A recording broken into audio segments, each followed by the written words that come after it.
He had to hit a Dead Loon Predator off top to try to answer that.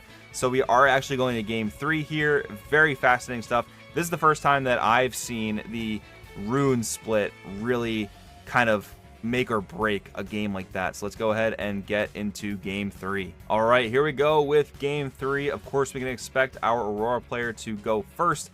We have the Obelisk of Power and the Aspirant's Climb. So this is going to be a bit of an elongated game here.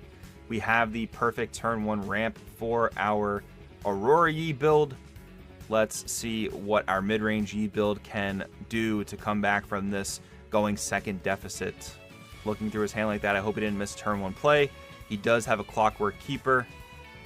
He is going to go ahead and rip the turn 1 draw. I mean, hey, why not? You did get the extra energy off of the Obelisk, and if you just don't have a great opening hand, sometimes you got to rip that early draw. We have more ramp for our Aurora deck, but we don't have an Aurora quite yet, so that could be troublesome for our Yi player. Looks like we might go right into a Catalyst of Aeons, which could be defied, so he's waiting for a response from his opponent. He's going to allow it. And then go right into, oh, not the Immobilize, we're going into a Zonia's just to set up for the future. Makes a lot of sense. We don't expect our mid-range Yi player to have any sort of good gear removal. Looks like they're going to go with a Sabotage.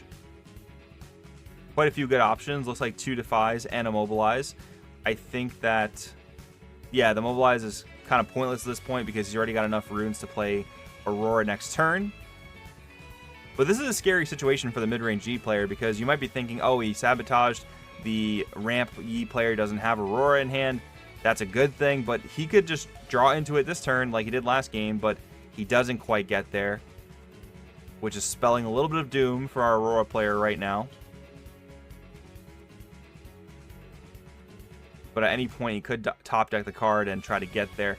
I almost wonder if the mid-range Yi player was supposed to take the Mobilize to further limit the Aurora player's draw potential. I wonder if that would have been more of the right line.